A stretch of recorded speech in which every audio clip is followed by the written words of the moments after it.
अध्याय 35। Kings cross. वह मुंह के बल लेटा हुआ खामोशी में सुन रहा था। वह बिल्कुल अकेला था, वहां और कोई भी नहीं था। उसे तो यह भी पूरा यकीन नहीं था कि वह खुद भी वहां था।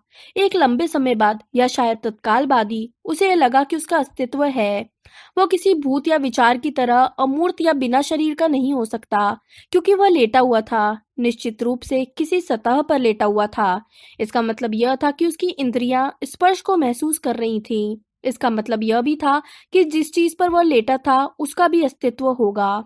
जैसे ही हैरी इस नतीजे पर पहुंचा, उसका ध्यान इस बात की तरफ गया कि वह नंगा था।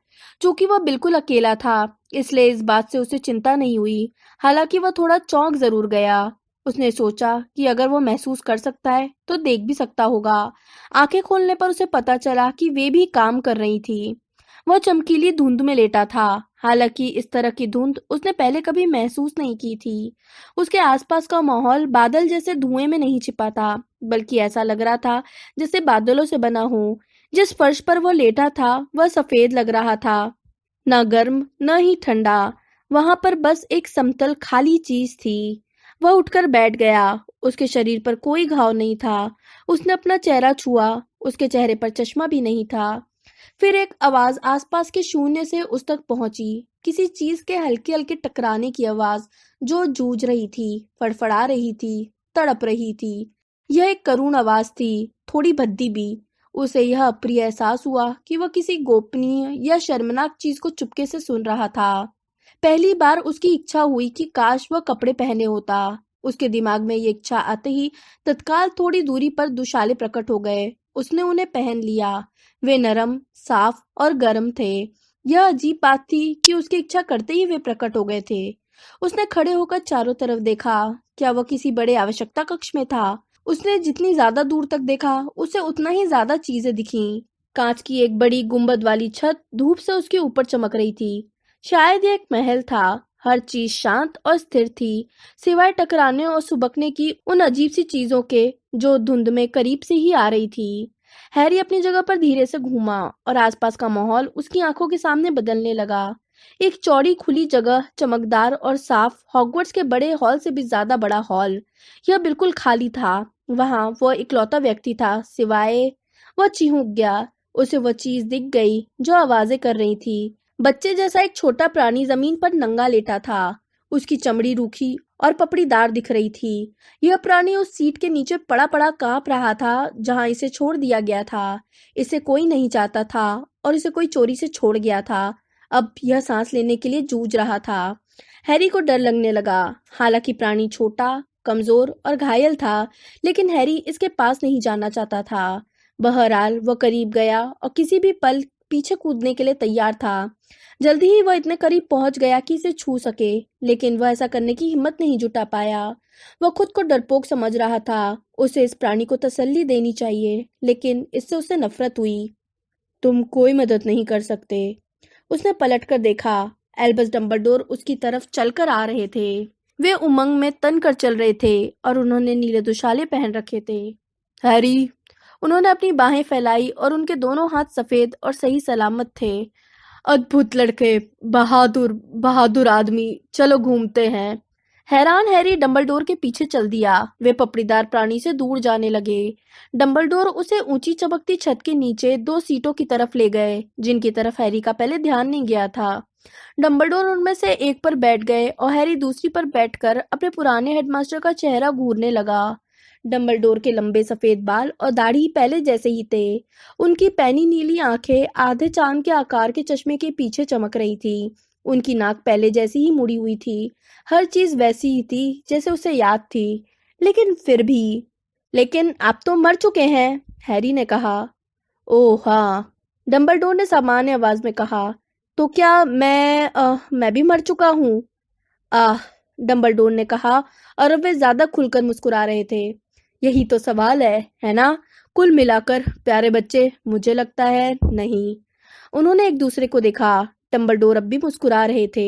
नहीं, हैरी ने दोहराया। नहीं, डंबलडोर बोले। लेकिन हैरी ने अपना हाथ बिजली के निशान की तरफ उठाया, परंतु वहां निशान नहीं था। लेकिन मुझे तो मर जाना चाहिए था। मैंने खुद को नहीं बचाया था। मैं चाहता था कि वह मुझे मार डाले। डंबलडोर ने कहा। मैं सोचता हूँ कि इसी से सारा फर्क पड़ा। खुशी रोशनी की तरह, आग की तरह डंबलडोर से प्रवाहित हो रही थी। हैरी ने पहले कभी उन्हें इतना ज्यादा संतुष्ट नहीं दिखा था। समझाएं, हैरी ने कहा। लेकिन तुम पहले से ही जानते हो, डंबलडोर ने अपने अंगूठे आपस में चटकाते हुए कहा। मैंने उसे खुद को मारने दिया, हैरी ने कहा। है ना? तुमने ऐसा ही किया, डंबलडोर ने सिर हिलाते हुए कहा। आगे कहो। तो उसकी आत्मा का जो हिस्सा मुझ में था, डंबलडोर ने और भी उत्साह से सिर हिलाया तथा हैरी को आगे बोलने के लिए प्रेरित किया। उनके चेहरे पर प्रोत्साहन भरी चौड़ी मुस्कान थी। क्या वो हिस्सा चला गया है? ओह हाँ, डंबलडोर ने कहा। हाँ, उसने इसे नष्ट कर दिया है हैरी। तुम्हारी आत्मा समूची है और अब वह पूरी तरह तुम्हारी है। लेकिन फिर, हैरी ने अपने कंधे के पीछे देखा, जहां घायल छोटा प्राणी कुर्सी के नीचे कांपा। वह क्या है प्रोफेसर? एक ऐसी चीज जो हम दोनों की मदद से परे है, डंबलडोर ने कहा। लेकिन अगर वोल्डेमॉर्ट ने मारक शाप का इस्तेमाल किया था, हैरी ने दोबारा कहना शुरू किया, और इस बार मेरी खातिर कोई भी नहीं मरा, तो फिर मैं जिंदा कैसे बच सकता हूँ? मुझे लगता है कि तुम जानते हो, डंबलडोर ने कहा। अतीत को याद करते हुए सोचो, याद करो कि उसने अपने अज्ञान में, लालच में, क्रूरता में क्या किया था। हैरी ने सोचते हुए अपने आसपास के माहौल पर नजर डाली। वे जहां बैठे थे, वह सचमुच किसी महल जैसा लग रहा था। हालांकि यह अजीब सा महल था, क्योंकि इसमें थोड़ी थोड़ी दूरी पर कुर्सियां कतार में लगी थी और रेलिंग भी थी। वहां हैरी, डंबलडोर और कुर्सी के नीचे पड़े सुबकते प्राणी के सिवाय कोई नहीं था। फिर जवाब उसके होठों तक आसानी से, बिना किसी कोशिश के आ गया। हैरी बोला, उसने मेरा खून लिया था। बिल्कुल, डंबलडोर ने कहा। उसने तुम्हारा खून लिया था और उससे अपने शरीर को दोबारा बनाया था।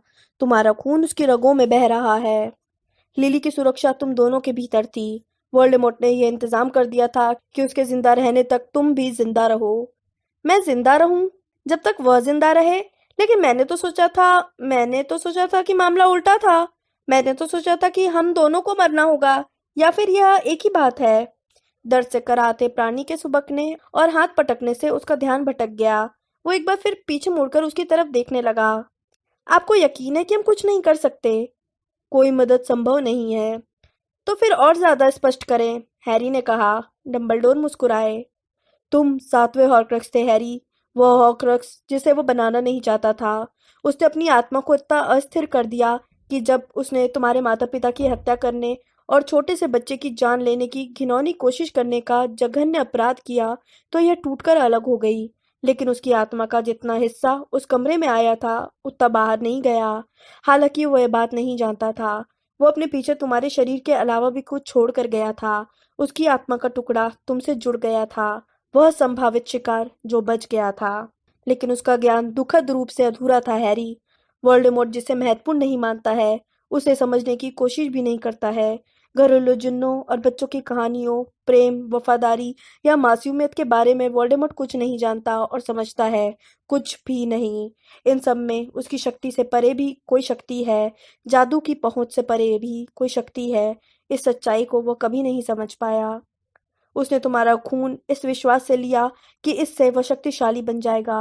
उसने अपने शरीर में उस जादू का छोटा सा हिस्सा भी ले लिया जो तुम्हारी माँ के बलिदान के कारण तुम्हारी सुरक्षा कर रहा था। उसके शरीर में लिली का बलिदान जिंदा रहता, और तब तक वह सम्मोहन बरकरार रहता जब तक तुम जिंदा रहते और वोल्डेमॉर्ट की आखिरी उम्मीद भी बाकी रहती।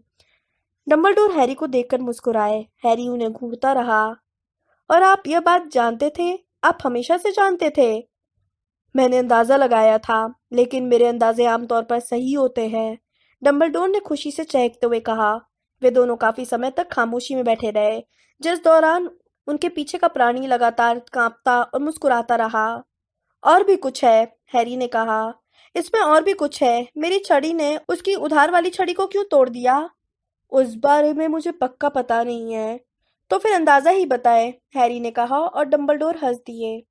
हैरी, तुम्हें समझना होगा कि तुम और लॉर्ड वोल्डेमॉर्ट जादू की ऐसी सरहदों तक पहुंच गए हो जो अनजान और अपरिचित है। यह अभूतपूर्ण है, इसलिए मुझे लगता है कि कोई भी छड़ीसाज इसकी भविष्यवाणी नहीं कर सकता था या वोल्डेमॉर्ट को नहीं बता सकता था, लेकिन मुझे लगता है कि यह हुआ होगा। जैसा कि तुम अब जानते हो, इंसानी शरीर वापस पाते समय अनजाने में ही लॉर्ड वोल्डेमॉर्ट ने तुम दोनों के बीच के बंधन को दुगना कर दिया। वह नहीं जानता था कि उसकी आत्मा का एक टुकड़ा तुम्हारे साथ जुड़ गया था। उसने खुद को शक्तिशाली बनाने के इरादे से तुम्हारी माँ के बलिदान का एक अंश अपने भीतर ले लिया। अगर वह उस बलिदान की जबरदस्त शक्ति को समझ सकता, तो शायद वह तुम्हारे खून को छूने की भी हिम्मत नहीं करता। लेकिन वह अगर समझ सकता, तो वह लॉर्ड वोल्डेमॉर्ट नहीं होता और कभी किसी की हत्या नहीं करता। इस दो तरफा संबंध के सुनिश्चित होने के बाद तुम दोनों की किस्मत एक साथ घुट गई, जो आज तक के इतिहास में कभी दो जादूगरों के साथ नहीं हुआ है। इसके बाद वोल्डेमॉर्ट ऐसी छड़ी से तुम पर हमला करने गया, जिसका मूल तत्व तुम्हारी छड़ी के मूल तत्व का जुड़वा था। और जैसा कि हम जानते हैं, इसकी वजह से बहुत ही अजीब घटना हुई। दोनों मूल तत्वों ने एक ऐसे तरीके से प्रतिक्रिया की, जिसकी लॉर्ड वोल्डेमॉर्ट कभी उम्मीद भी नहीं कर सकता था, क्योंकि वह जानता ही नहीं था कि तुम्हारी और उसकी छड़ी जुड़वा है। हैरी, उस रात को वह तुमसे ज्यादा डरा हुआ था। तुमने तो मौत की संभावना को स्वीकार कर लिया था, यहाँ तक कि गले भी लगा लिया था। यह एक ऐसी चीज थी जो लॉर्ड वोल्डेमॉर्ट कभी नहीं कर सकता था। तुम्हारी हिम्मत जीत गई। तुम्हारी छड़ी ने उसकी छड़ी को हरा दिया, और ऐसा करते समय दोनों छड़ियों के बीच ऐसा कुछ हुआ जो उनके मालिकों के आपसी संबंध को दर्शाता था। मेरा मानना है कि उस रात तुम्हारी छड़ी ने वोल्डेमॉर्ट की छड़ी की कुछ शक्तियां और गुण ले लिए, जिसका मतलब यह है कि इसमें थोड़ा सा वोल्डेमॉर्ट खुद आ गया। यही वजह है कि जब वह तुम्हारा पीछा कर रहा था, तो तुम्हारी छड़ी ने उसे पहचान लिया। छड़ी ने पहचान लिया कि वह परिचित और कट्टर दुश्मन है। इसके बाद तुम्हारी छड़ी ने उसी के जादू का इस्तेमाल उस पर किया। वह जादू इतना सशक्त था कि लूसियस की छड़ी ने पहले कभी नहीं किया था। तुम्हारी छड़ी में तुम्हारे प्रबल साहस और वोल्डेमॉर्ट की घातक योग्यता की शक्तियां थीं। लूसियस मेल्फॉय की छड़ी के पास बचने का मौका ही कहाँ था। लेकिन अगर मेरी छड़ी इतनी शक्तिशाली थी, तो फिर हरमाइनी ने इसे कैसे तोड़ दिया? हैरी ने पूछा। मेरे प्यारे लड़के, उस छड़ी के उल्लेखनीय परिणाम सिर्फ वोल्डेमॉर्ट के मामले तक ही सीमित थे, जिसने जादू के सबसे गहरे नियमों के साथ गलत ढंग से छेड़खानी की थी। सिर्फ उसके लिए ही वह छड़ी असामान्य रूप से शक्तिशाली थी, वरना तो वह बाकी छड़ियों जैसी ही थी। हालांकि मुझे यकीन है कि अच्छी थी। डंबलडोर ने दयालुता से बात पूरी की। हैरी लंबे समय तक या कुछ पलों तक विचार में डूबा रहा। यहाँ पर समय जैसी चीजों के बारे में पक्के तौर पर कुछ कहना बहुत मुश्किल था। उसने मुझे आपकी छड़ी से मारा। वह तुम्हें मेरी छड़ी से नहीं मार पाया। डंबलडोर ने हैरी की बात सही की। मुझे लगता है कि हम इस बात पर सहमत हो सकते हैं कि तुम मरे नहीं हो। हालांकि जाहिर है, उन्होंने आगे कहा, जैसे उन्हें डर हो कि उन्होंने गलत बात कह दी थी। मैं तुम्हारे कष्टों को कम नहीं आंक रहा हूँ, जो मुझे लगता है कि बहुत गंभीर थे। मैं इस वक्त बहुत ज्यादा अच्छा महसूस कर रहा हूँ, हैरी ने अपने साफ बेदाग हाथों को देखते हुए कहा। हम कहाँ हैं? यही तो मैं तुमसे पूछना चाह रहा हूँ, डंबलडोर ने चारों तरफ देखते हुए कहा। तुम्हें क्या लगता है? जब तक डंबलडोर ने यह नहीं पूछा, हैरी को पता नहीं था। बहरहाल अब उसने पाया कि उसके पास जवाब तैयार था। हैरी ने धीरे से कहा, यह तो किंग्स क्रॉस स्टेशन जैसा लगता है। फर्क सिर्फ इतना है कि यह बहुत ज्यादा साफ और खाली है।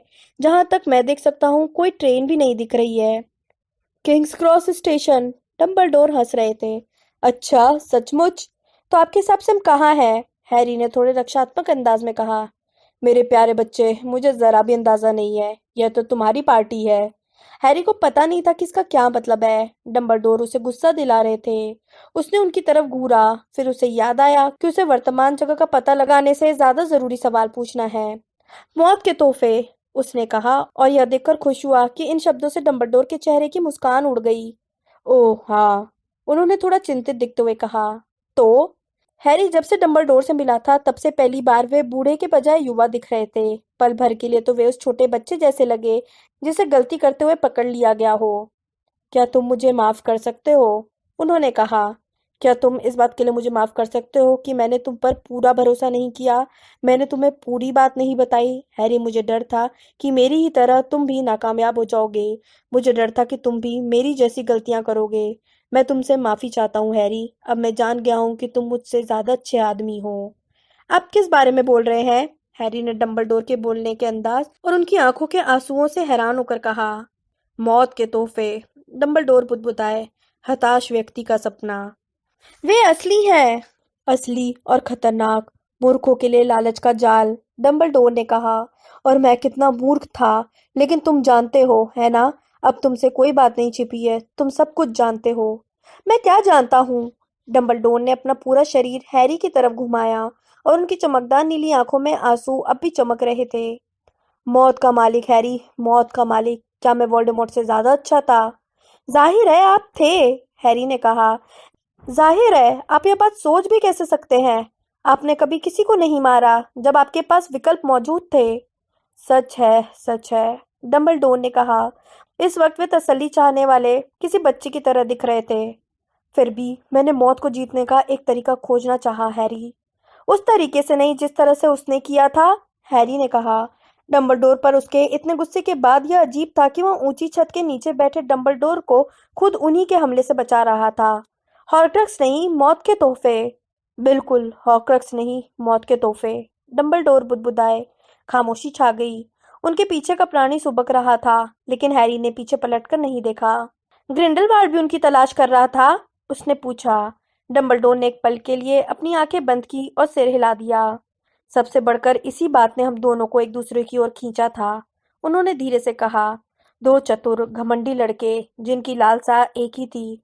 मुझे यकीन है तुमने अंदाजा लगा लिया होगा कि वो गॉड्रिक्स हॉलो क्यों आना चाहता था, क्योंकि वहीं पर इग्नोटस पेवरेल की कब्र थी। वो उस जगह पर अच्छी तरह खोज करना चाहता था जहाँ तीसरा भाई मरा था। तो यह सच है? हैरी ने पूछा। वह कहानी, पेवरेल भाई। कहानी में तीन भाई थे, डंबलडोर ने सिर हिलाते हुए कहा। ओह हाँ, मुझे ऐसा ही लगता है। वे वीरान रास्ते में मौत से मिले थे। ओह हाँ, मुझे ऐसा ही लगता है। वे वीरान रास्ते में मौत से मिले थे। इस बारे में मुझे ज्यादा संभावना लगती है कि पेवरेल भाई बहुत ही प्रभावशाली और खतरनाक जादूगर थे, तथा अपने जादू से उन्होंने इन शक्तिशाली वस्तुओं को उत्पन्न किया था। मुझे लगता है कि इनके बारे में मौत के तोहफों की कहानी किंवदंती के रूप में गढ़ ली गई होगी। जैसा कि अब तुम जानते हो, चोगा सदियों तक पिता से बेटे, माता से बेटी तक हस्तांतरित होता आया है। इस तरह यह चोगा इग्नोटस के आखिरी जीवित वंशज के पास है, जो इग्नोटस की तरह ही गॉड्रिक्स हॉलो गांव में पैदा हुआ था। डंबलडोर हैरी की तरफ देखकर मुस्कुराए। मैं? हाँ, तुम। मैं जानता हूँ तुमने अंदाजा लगा लिया होगा कि जिस रात तुम्हारे माता पिता मरे थे, उस रात को यह चोगा मेरे पास क्यों था। जेम्स ने मुझे वो चोगा कुछ दिन पहले दिखाया था। इससे यह स्पष्ट हो गया कि स्कूल में इसकी ज्यादातर गलत हरकतें पकड़ में क्यों नहीं आई थी। मैं जो देख रहा था उस पर मुझे यकीन नहीं हुआ। मैंने उसकी जांच करने के लिए उसे कुछ समय के लिए मांग लिया। मैंने मौत के तीनों तोहफों को एक साथ करने का अपना सपना काफी समय पहले ही छोड़ दिया था, लेकिन मैं उसे करीब से देखने के लोभ को छोड़ नहीं पाया। मैंने ऐसा चोगा पहले कभी नहीं देखा था, बहुत ही पुराना, हर तरह से आदर्श। फिर तुम्हारे पिता की मौत हो गई और मेरे पास आखिरकार मौत के दो तोहफे हो गए। उनके बोलने का अंदाज असहनीय रूप से कटु था। चोगे से उन्हें बचने में मदद नहीं मिलती, हैरी ने जल्दी से कहा। वोल्डेमॉर्ट जानता था कि मेरे मम्मी पापा कहाँ छिपे हैं। चोगा उन्हें शाप से नहीं बचा पाता। सच है, डंबलडोर ने आ भरते हुए कहा। सच है। हैरी ने इंतजार किया, लेकिन डंबलडोर कुछ नहीं बोले, इसलिए उसने उन्हें उकसाया। तो जब यह चोगा आपको दिखा, तब तक आप मौत के तोहफों की तलाश छोड़ चुके थे? ओह हाँ, डंबलडोर ने हल्के से कहा। ऐसा लग रहा था कि वे मजबूरी में हैरी से नजरें मिला रहे हों। तुम जानते हो क्या हुआ था, तुम जानते हो। तुम मुझसे उससे ज्यादा नफरत नहीं कर सकते जितनी कि मैं खुद से करता हूँ। लेकिन मैं आपसे नफरत नहीं करता हूँ। तो तुम्हें करनी चाहिए, डंबलडोर ने कहा और गहरी सांस ली। तुम मेरी बहन की बीमारी का रहस्य जानते हो। यह भी जानते हो कि उन मगलुओं ने क्या किया और वो क्या बन गई। तुम जानते हो कि मेरे पिता ने बदला लेना चाहा और उसकी कीमत चुकाते हुए अज़्काबान में मर गए। तुम जानते हो कि अरियाना की देखभाल के दौरान मेरी माँ की जान चली गई। मैं इससे चिढ़ता था, हैरी। डंबलडोर ने इसे स्पष्टता से ठंडे स्वर में कह दिया था। अब वे हैरी के सिर के ऊपर कहीं दूर देख रहे थे। मैं प्रतिभाशाली था, चतुर था। मैं जिम्मेदारियों से बचना चाहता था। मैं नाम कमाना चाहता था। मैं शोहरत पाना चाहता था। मुझे गलत मत समझो, डंबलडोर ने दर्द भरे स्वर में कहा, जिससे वे दोबारा बूढ़े दिखने लगे। मैं उनसे प्यार करता था। मैं अपने माता पिता से प्यार करता था। मैं अपने भाई बहन से प्यार करता था, लेकिन मैं स्वार्थी था, हैरी। तुम तो बहुत ही निस्वार्थ हो, इसलिए तुम यह कल्पना भी नहीं कर सकते कि मैं कितना स्वार्थी था। जब मेरी माँ की जान गई और मुझ पर मेरी बीमार बहन तथा आवारा भाई की जिम्मेदारी आ गई, तो मैं गुस्से और कटुता के साथ अपने गांव लौटा। मैंने सोचा मैं फंस गया हूँ, बर्बाद हो गया हूँ। और फिर जाहिर है वह आ गया। डंबलडोर दोबारा हैरी की आंखों में देखने लगे।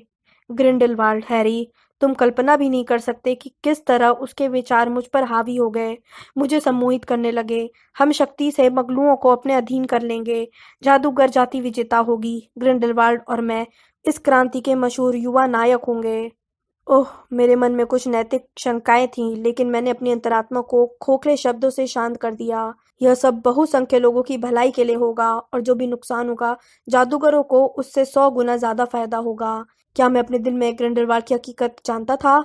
मुझे लगता था कि मैं जानता था, लेकिन मैंने अपनी आँखें मूंद ली थी। मैं तो बस यह सोच रहा था कि हमारी योजनाएँ अगर साकार हो गई, तो मेरे सारे सपने सच हो जाएँगे और हमारी योजनाओं के केंद्र में थे मौत के तोहफ़े। उन्होंने हमें मंत्रमुग्ध कर दिया था, हम दोनों पर जादू कर दिया था। अजय छड़ी, वह हथियार जो हमें सत्ता दिलाएगा। पुनर्जीवन पत्थर, जिसके लिए उसका मतलब सजीव लाशों की सेना तैयार करना था। हालांकि मैंने यह बात नहीं जानने का नाटक किया। मेरे लिए इसका मतलब मेरे माता-पिता को वापस धरती पर लाना था, ताकि मेरे कंधों से जिम्मेदारी का बोझ हट जाए। और अदृश्य चोगा। हैरी, न जाने क्यों हमने चोगे के बारे में कभी ज्यादा बात नहीं की। हम दोनों ही चोगे के बिना खुद को अच्छी तरह छिपा सकते थे। जाहिर है, चोगे का सच्चा जादू यह है कि इसका प्रयोग मालिक के साथ-साथ दूसरों को छिपाने और उनकी रक्षा करने के लिए भी किया जा सकता है। मैंने सोचा कि अगर हमें कभी चोगा मिला, तो यह अरियाना को छिपाने के काम आएगा। बहरहाल, चोगे में हमारी दिलचस्पी मुख्य रूप से इसलिए थी क्योंकि इससे मौत के तोहफों की तिकड़ी पूरी होती। ऐसी मान्यता थी कि जो भी व्यक्ति तीनों चीज़ों का मालिक बन जाएगा, वो मौत को सचमुच जीत जाएगा। इसका मतलब हमने यह निकाला कि वह व्यक्ति अजय बन जाएगा। मौत के अजय मालिक ग्रिंडलवाल्ड और डंबलडोर। 2 महीने का पागलपन, क्रूर सपने और मेरे परिवार के दोनों बचे सदस्यों की उपेक्षा। और फिर तुम जानते हो कि क्या हुआ। सच्चाई मेरे भाई के रूप में सामने आई, जो सामान्य, औसत लेकिन बहुत प्रशंसनीय इंसान है। वह जिन सच्चाइयों को चिल्ला चिल्ला कर कह रहा था, उन्हें मैं सुनना भी नहीं चाहता था। मैं यह नहीं सुनना चाहता था कि मैं कमज़ोर और दिमागी रूप से अस्थिर बहन को साथ लेकर मौत के तोहफों की तलाश करने नहीं जा सकता था। बहस झगड़े में बदल गई। ग्रिंडलवाल्ड ने संयम खो दिया। मैं उसके भीतर की जिस क्रूरता को अनदेखा करने का नाटक कर रहा था, वह अब भयंकर तरीके से सामने आ गई। मेरी माँ की तमाम देखभाल और सावधानी के बाद एरियाना मर गई। डंबलडोर ने हल्के से आह भरी और सचमुच रोने लगे। हैरी ने हाथ बढ़ाया और उसे ये जानकर खुशी हुई कि वह उन्हें छू सकता है। उसने उनकी बाह कसकर पकड़ ली और डंबलडोर ने धीरे-धीरे खुद पर काबू पा लिया। तो ग्रिंडलवाल्ड भाग गया, जैसा कि मेरे अलावा कोई भी भविष्यवाणी कर सकता था। वह गायब हो गया, शक्ति हासिल करने और मगलुओं को यातना देने की अपनी योजनाओं के साथ। वह भाग गया, मौत के तोहफों के अपने सपनों के साथ, जिसमें मैंने उसका उत्साह बढ़ाया था और उसकी मदद की थी। वह भाग गया और मैं अपनी बहन को दफन करने के लिए पीछे रह गया। अपराध बोध, भयंकर दुख और शर्म, मैंने अपनी गलती की बहुत बड़ी कीमत चुकाई है। बरसों गुजर गए। ग्रिंडलवाल्ड के बारे में बहुत सारी अफवाहें उड़ रही थी। लोग कहते थे कि उसने असीम शक्ति वाली एक छड़ी हासिल कर ली थी। इस दौरान मेरे सामने एक बार नहीं, कई बार जादू मंत्री बनने का प्रस्ताव रखा गया। जाहिर है, मैंने इनकार कर दिया। मैं सीख चुका था कि शक्ति के मामले में मैं भरोसे लायक नहीं हूँ। लेकिन आप फज या स्क्रिमग्योर से ज्यादा अच्छे रहते, बहुत ज्यादा अच्छे रहते। हैरी के मुंह से निकल गया। क्या सचमुच? डंबलडोर ने भारीपन से कहा। मुझे इतना यकीन नहीं है। बहुत छोटी उम्र में मैं साबित कर चुका था कि शक्ति मेरी कमजोरी, मेरा प्रलोभन थी। यह एक अजीब बात है हैरी, लेकिन शक्ति के लिए सबसे उपयुक्त लोग वे होते हैं जिन्होंने इसे कभी नहीं चाहा। तुम्हारी तरह के लोग, जिन पर लीडरशिप थोपी जाती है और जो मजबूरी में बोझ उठाते हैं। उन्हें यह जानकर हैरानी होती है कि वे इसे सबसे अच्छी तरह उठा सकते हैं। मैं हॉगवर्ट्स में ज़्यादा सुरक्षित था, लेकिन मुझे लगता था कि मैं एक अच्छा टीचर था। आप सबसे अच्छे टीचर थे। धन्यवाद हैरी। लेकिन जब मैंने खुद को युवा जादूगरों को प्रशिक्षण देने में व्यस्त कर लिया था, तब ग्रिंडेलवाल्ड सेना इकट्ठी करने में जुटा था। लोग कहते हैं कि वो मुझसे डरता था और शायद सच हो, लेकिन मुझे लगता है कि मैं उससे ज़्यादा डरता था। ओह, मौत नहीं। डंबलडोर ने हैरी की सवालिया निगाह के जवाब में कहा। इसलिए नहीं कि वो मेरे साथ जादू द्वारा क्या कर सकता है। मैं जानता था कि हमारे बीच बराबरी का मुकाबला है। शायद मैं उससे थोड़ा ज्यादा निपुण था। मैं तो सच्चाई से डर रहा था। देखो, मैं कभी नहीं जान पाया कि उस आखिरी भयंकर लड़ाई में हम में से किसने वह शाप दिया था जिससे मेरी बहन की मौत हुई थी। तुम मुझे डरपोक कह सकते हो, मैं डरपोक ही था। हैरी, मुझे सारी चीज से परे। देखो, मैं कभी नहीं जान पाया कि उस आखिरी भयंकर लड़ाई में हम में से किसने वह शाप दिया था जिससे मेरी बहन की मौत हुई थी। तुम मुझे डरपोक कह सकते हो, मैं डरपोक ही था हैरी। मुझे सारी चीज़ों से परे यह जानने का डर था कि कहीं मैंने ही तो अपनी बहन को नहीं मारा था। अपने घमंड और मूर्खता से नहीं, बल्कि कहीं मैंने ही तो दरअसल वह वार नहीं किया था जिसने उसकी जान ली थी। मैं सोचता हूँ कि वह ये बात जानता था। मुझे लगता है वह जानता था कि मुझे किससे डर लगता है। मैं उसके साथ द्वंद्व युद्ध करने को टालता रहा, जब तक कि आखिरकार टालना शर्मनाक नहीं हो गया। लोग मर रहे थे, वह रोके नहीं रुक रहा था, और मुझे पूरी कोशिश करनी ही थी। तुम जानते ही हो कि इसके बाद क्या हुआ। मैंने द्वंद्व युद्ध जीत लिया। मैंने छड़ी जीत ली। एक और खामोशी। हैरी ने यह नहीं पूछा कि डंबलडोर को क्या कभी यह पता चला कि एरियाना को किसने मारा था। वह जानना भी नहीं चाहता था। वह यह तो और भी नहीं चाहता था कि डंबलडोर उसे यह बताए। आखिरकार वो जान गया कि शाहीबाग के दर्पण में डंबलडोर ने क्या देखा होगा, और डंबलडोर दर्पण के बारे में हैरी के आकर्षण को क्यों समझते थे। वे काफी देर तक खामोशी में बैठे रहे। पीछे के प्राणी के सुबकने से अब हैरी जरा भी विचलित नहीं हो रहा था। आखिरकार वह बोला, ग्रिंडलवाल्ड ने वोल्डेमॉर्ट को छड़ी के पीछे जाने से रोका था। उसने झूठ बोला था। यह नाटक किया था कि वह छड़ी उसके पास कभी थी ही नहीं। डंबलडोर ने सिर हिलाते हुए अपनी गोद की तरफ देखा। उनकी मुड़ी हुई नाक पर अब भी आंसू चमक रहे थे। लोग कहते हैं कि बाद के सालों में नॉर्मन गार्ड में अकेले रहते समय उसे पछतावा हुआ था। मुझे उम्मीद है कि यह सच होगा। मैं यह सोचना चाहूंगा कि उसे अपनी कारगुजरियों पर दहशत और शर्म महसूस हुई थी। शायद वोल्डेमॉर्ट से बोला गया झूठ अपने पापों का प्रायश्चित करने की कोशिश थी। वोल्डेमॉर्ट को मौत के तोहफों तक पहुंचने से रोकने की कोशिश थी। यह शायद आपकी कब्र तोड़ने से रोकने की कोशिश थी, हैरी ने सुझाव दिया, और डंबलडोर ने अपनी आंखें पोंछ ली। थोड़ी देर खामोश रहने के बाद हैरी बोला, आपने पुनर्जीवन पत्थर का प्रयोग करने की कोशिश की थी? डंबलडोर ने सिर हिलाया। यह मुझे बरसों बाद गौंड परिवार के खंडहर मकान में दफन मिला। मौत के इसी तोहफे को हासिल करने की मुझे सबसे ज्यादा तमन्ना थी। हालांकि युवावस्था में मैं इसे बिल्कुल अलग कारणों से हासिल करना चाहता था। इसे देखते ही मेरा दिमाग घूम गया हैरी। मैं बिल्कुल ही भूल गया कि अब यह एक हॉर्क्रक्स था, इसलिए अंगूठी में निश्चित रूप से शाप होगा। मैंने अंगूठी उठाकर पहन ली और पल भर के लिए सोचा कि मैं एरियाना और अपने माता पिता को देख सकूंगा और उन्हें बता सकूंगा कि मैं कितना ज्यादा दुखी था, अकेला था। मैं कितना मूर्ख था हैरी। इतने सालों बाद भी मैंने कुछ नहीं सीखा था। मैं मौत के तोहफों को इकट्ठा करने के काबिल ही नहीं था। मैंने यह बार बार साबित किया था, और यह अंतिम सबूत था। क्यों? हैरी ने कहा। यह स्वाभाविक था। आप अपने परिवार को दोबारा देखना चाहते थे। इसमें क्या गलत था? शायद करोड़ों में एक आदमी ही मौत के तोहफों को दोबारा इकट्ठा कर सकता था हैरी। मैं उनमें से सबसे तुच्छ वस्तु को पाने काबिल था, जो सबसे कम असाधारण थी। मैं सिर्फ अजय छड़ी का मालिक बनने के काबिल था, जब तक कि मैं इसके बारे में डींगे ना हाँकूं और इससे किसी की जान न लूं। मुझे इसका इस्तेमाल करने की अनुमति इसलिए दी गई थी क्योंकि मैंने इसे अपने लाभ के लिए नहीं, बल्कि दूसरों को बचाने के लिए हासिल किया था। चोगा मैंने सिर्फ दिलचस्पी के लिए लिया था, इसलिए यह मेरे लिए कभी उस तरह काम नहीं कर सकता था जिस तरह इसने तुम्हारे लिए अपने सच्चे मालिक के लिए किया है। पत्थर का उपयोग मैंने तुम्हारी तरह बलिदान के लिए नहीं, बल्कि दूसरी दुनिया में शांति से रह रहे लोगों को वापस बुलाने के लिए किया होता। तुम ही मौत के तोहफों के सबसे उपयुक्त मालिक हो।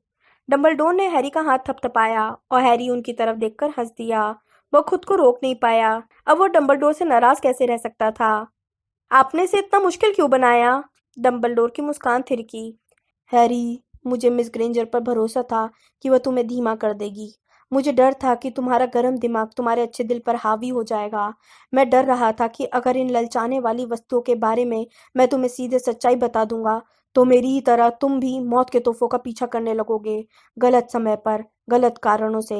मैं चाहता था कि अगर वे तुम्हें मिले तो सुरक्षित तरीके से मिले। तुम मौत के सच्चे मालिक थे, क्योंकि सच्चा मालिक मौत से भागना नहीं चाहता था। वह स्वीकार करता था कि उसे मारना होगा, और वह समझता है कि दुनिया में मरने से भी बहुत बहुत ज्यादा बुरी चीजें हैं। और वोल्डेमॉर्ट को मौत के तोहफे के बारे में कभी पता नहीं चला? मुझे नहीं लगता, क्योंकि वह पुनर्जीवन पत्थर को नहीं पहचान पाया और उसने इसे हॉर्क्रक्स बना दिया। लेकिन हैरी, अगर उसे इनके बारे में पता होता, तब भी शायद उसकी दिलचस्पी पहले तोहफे के अलावा किसी भी चीज में नहीं होती। वोल्डेमॉर्ट को चोगे की कोई खास जरूरत नहीं थी। और जहां तक पत्थर का सवाल है, वो मौत के मुंह से किसे वापस बुलाना चाहता? उसे मुर्दा लोगों से डर लगता है, वो प्यार नहीं करता है। लेकिन आपको ये उम्मीद थी कि वह छड़ी हासिल करना चाहेगा। जब लिटिल हैंगलटन के कब्रिस्तान में तुम्हारी छड़ी ने वोल्डेमॉर्ट की छड़ी को हराया, तभी मुझे यकीन हो गया कि वह इसके लिए कोशिश जरूर करेगा। पहले तो उसे डर था कि तुम बेहतर योग्यता के कारण उससे जीत गए हो, लेकिन ओलिवेंडर का अपहरण करने के बाद उसे जुड़वां मूल तत्वों के बारे में पता चल गया। उसने सोचा कि किसी दूसरे की छड़ी के इस्तेमाल से काम बन जाएगा, लेकिन उधार की छड़ी भी तुम पर नाकामयाब रही। यहाँ वोल्डेमॉर्ट ने खुद से यह नहीं पूछा कि तुम में ऐसा कौन सा गुण है जो तुम्हारी छड़ी को इतना सशक्त बनाता है, तुम में ऐसी कौन सी प्रतिभा है जो उसमें नहीं है। इसके बजाय वो उस ताकतवर छड़ी को खोजने चल दिया जो लोगों के अनुसार हर छड़ी को हरा देती है। अजय छड़ी का मालिक बनना उसके लिए एक तरह का जुनून बन गया, जो तुम्हें मारने के उसके जुनून के बराबर ही था। उसे यकीन है कि अजय छड़ी उसकी आखिरी कमजोरी को खत्म कर देगी और उसे सचमुच अजय बना देगी। बेचारा सेवरस। अगर आपने स्नेप के साथ अपनी मौत की योजना बनाई थी, तो आप चाहते थे कि अजय छड़ी स्नेप के पास पहुंचे, है ना? मैं स्वीकार करता हूँ कि यह मेरा इरादा जरूर था, डंबलडोर ने कहा, लेकिन यह मेरे मनचाहे तरीके से नहीं हो पाया, है ना? नहीं, हैरी ने कहा, यह नहीं हो पाया। उनके पीछे का प्राणी उछलता और कराहता रहा, लेकिन हैरी तथा डंबलडोर अब तक की सबसे लंबी खामोशी में बैठे रहे। इस दौरान धीमी गिरती बर्फ की तरह हैरी को यह एहसास होने लगा कि आगे क्या होगा। मुझे वापस जाना होगा, है ना? यह तुम पर है। मेरे पास विकल्प है। ओह हाँ, डंबलडोर उसकी तरफ देखकर मुस्कुराए। तुम कहते हो कि हम किंग्स क्रॉस स्टेशन में हैं। मैं सोचता हूँ अगर तुम वापस न लौटने का फैसला करो तो तुम ट्रेन में बैठ सकते हो। और यह मुझे कहाँ ले जाएगी? आगे, डंबलडोर ने कहा। एक बार फिर खामोशी। वोल्डेमॉर्ट के पास अजय छड़ी है। सही कहा, वोल्डेमॉर्ट के पास अजय छड़ी है। लेकिन आप चाहते हैं कि मैं लौटकर जाऊं, डंबलडोर ने कहा। मैं सोचता हूँ कि अगर तुम लौटकर जाने का चुनाव करते हो तो इस बात की संभावना है कि वह हमेशा हमेशा के लिए खत्म हो जाएगा। मैं इस बात का वादा नहीं कर सकता, लेकिन हैरी, मैं इतना जरूर चाहूंगा कि अगर तुम वहां जाओ तो तुमसे ज्यादा डर उसे होगा। हैरी ने एक बार फिर उस अजीब सी चीज की तरफ देखा जो दूर की कुर्सी के नीचे की छाया में कांप और करा रही थी। मरे हुए लोगों पर दया मत खाओ हैरी, जीवित लोगों पर दया खाओ, और सबसे बड़ी बात, उन लोगों पर दया खाओ जो बिना प्रेम के जी रहे हैं। लौटकर तुम ये पक्का कर सकोगे कि कम लोग मरें, कम परिवार बिखरें। अगर तुम्हें लक्ष्य महत्वपूर्ण लगता है तो हाल फिलहाल हम विदा लेते हैं। हैरी ने आह भरकर सिर हिलाया। इस जगह को छोड़कर जाना उतना मुश्किल नहीं था जितना कि पहले जंगल में चलकर जाना था, लेकिन यहाँ पर गर्मी, रोशनी और शांति थी। वह जानता था कि वह दर्द और मौत के डर की ओर वापस लौट रहा है। वो उठकर खड़ा हुआ। डंबलडोर ने भी ऐसा ही किया, और एक लंबे पल तक वे एक दूसरे को देखते रहे। मुझे एक आखिरी बात बताएं, हैरी ने कहा। क्या यह असली है या फिर यह मेरे दिमाग में हो रहा है? डंबलडोर उसकी तरफ देखकर मुस्कुराए, और उनकी आवाज हैरी के कानों में तेजी से आ रही थी। हालांकि चमकती धुंध एक बार फिर आ गई थी, जिससे उनकी आकृति अस्पष्ट हो गई थी। जाहिर है यह तुम्हारे दिमाग में हो रहा है, हैरी, लेकिन इसका यह मतलब नहीं है कि यह असली नहीं है।